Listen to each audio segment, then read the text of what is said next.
6 pros and cons I wish I knew before I moved to Nashville. And if you don't know who I am, my name is Sam Coleman Johns Group. I'm a real estate agent here in Nashville, and we help families from all across the country, just like you, find their home here in Middle Tennessee. And I simply make these videos to help answer your questions about Nashville and the surrounding area. So when you do decide to make the move here, you give me a call, you shoot me a text. And today I want to share with you everything I learned about Nashville in the first couple years of living here, so you can take all of that information to make the right decision for you and your family.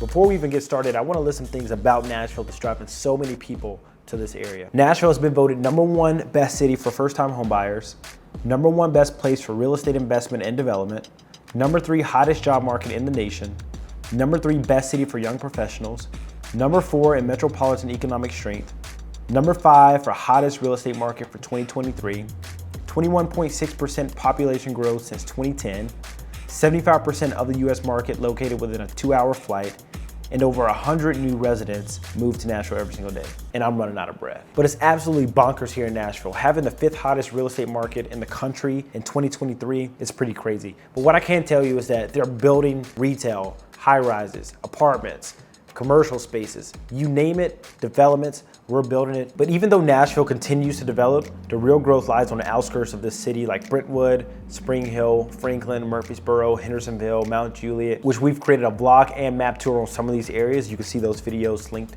below. But as long as you're 20 to 30 minutes from downtown, there's really no need to live in the urban core unless you just want to be near the action. The job growth here is amazing. The unemployment rate is at its lowest ever. Unemployment rate is 2.7%. Average household income is $83,000. I want to name some of the biggest developments that are either breaking ground or nearing completion in 2023. You have Newhoff, Nashville Yards, the Ritz-Carlton, Paseo South Gulch, you have the Reed District, the Riverside, Riverside North, and Oracle, which is building a $2 billion campus. And these are some massive developments driving in some massive companies, and as you know, the economy drives growth. So for those of you thinking about waiting to buy, you have to consider what's happening. It's important to know what you want and what your plan is, because there's never a wait until the market cools moment to buy, especially in a market like Nashville, which has shown over the last couple of years to be relatively stable compared to the rest of the United States. And with so many people wanting to be in a place that has a ton of opportunity, tax-friendly, people-friendly, entrepreneurial, Nashville offers all of that. Have you ever heard of Southern hospitality?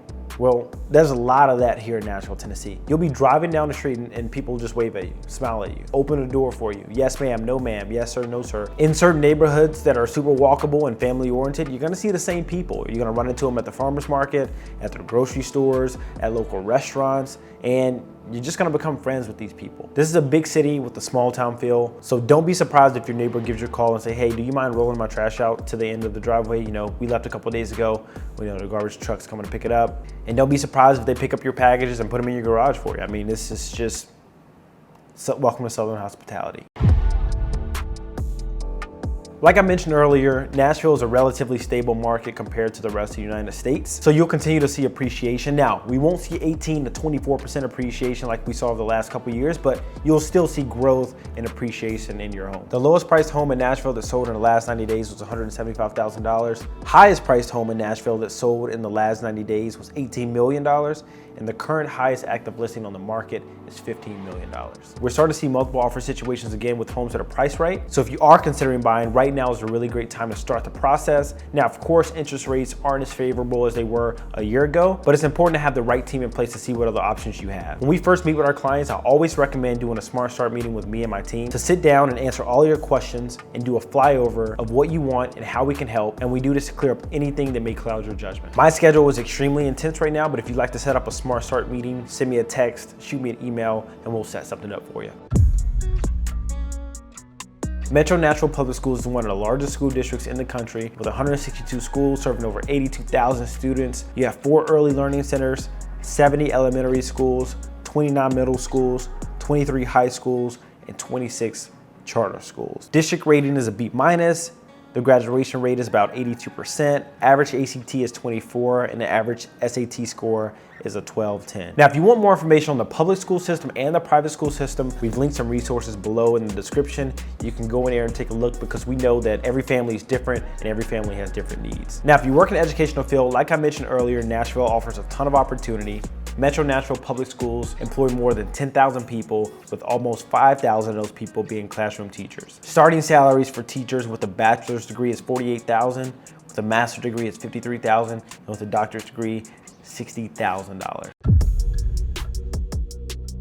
Now this one was huge for me because I'm the type of person who loves sunny and clear skies. Like, I don't care if it's super hot outside, like 95 degrees and sunny. I just want the sun out. It can be 65 degrees and sunny and I'm the happiest man on the planet. But here in Nashville, you do get to experience all 4 seasons. Summers are pretty hot. In the South, when you get into those summer months, that humidity starts to thicken up a little bit. Summer here starts around May and lasts until August. And it'll be anywhere from 80 to 95 degrees on any given day. Now, the great thing about Nashville is we do have what we call an extended fall. From August to mid-November is probably the best time ever to come and experience Nashville. When people come in the summer months, I'm like, yeah, cool, I get it. You wanna hang out, you wanna go to the lakes, you wanna go to the pool. If you visit Nashville between August and mid-November, I'm gonna give it like a 95% chance that you're gonna wanna move here before you leave. Winter starts in December and lasts to about mid-March, but it's like an iffy winter. Like, it's mild, but it's iffy. Some days it's below freezing, like 30 degrees, and then the next day is 70 degrees. A couple of weeks ago, we filmed a property tour in t-shirts, and that was 2 days after we had that big snowstorm that just recently went across the country. By the way, check out our property tours channel. We tour homes all across Middle Tennessee, and I think you'll like it. But back to winter, one thing that I really dislike is this cloudy stuff. Always cloudy, it's always rainy.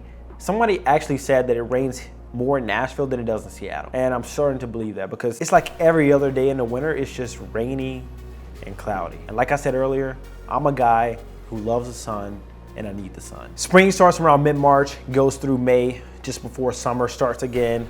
And one thing about the spring is really beautiful, but if you have allergies, guys, bring your medicine because the pollen here is really bad. So if you have allergies, that's gonna be one of the cons on this list. Last but not least, number 6, the traffic. It's really becoming a challenge here with the traffic. Now, of course, it's not like the traffic in New York or LA or anything like that, but you gotta understand, guys, a lot of people, 100 people are moving here every single day. Nashville's highway system is just not set up for it. I'm just gonna be completely honest. Some of the roads are horrible. The public transportation is not robust at all. We don't have any underground subways. We don't have any railways. We don't have a bunch of taxis. So traffic can get pretty bad in rush hour when people are going to work, people coming home from work. If you're someone who just hates traffic, it may not be as bad as like the LA places and New York and and other places like that, but it is pretty bad for Nashvilleians. So those are my top 6 pros and cons. I hope it gave you a little insight on Nashville for you and your family to help make an educated decision. Again, I'm Sam Coleman, and thank you so much for watching.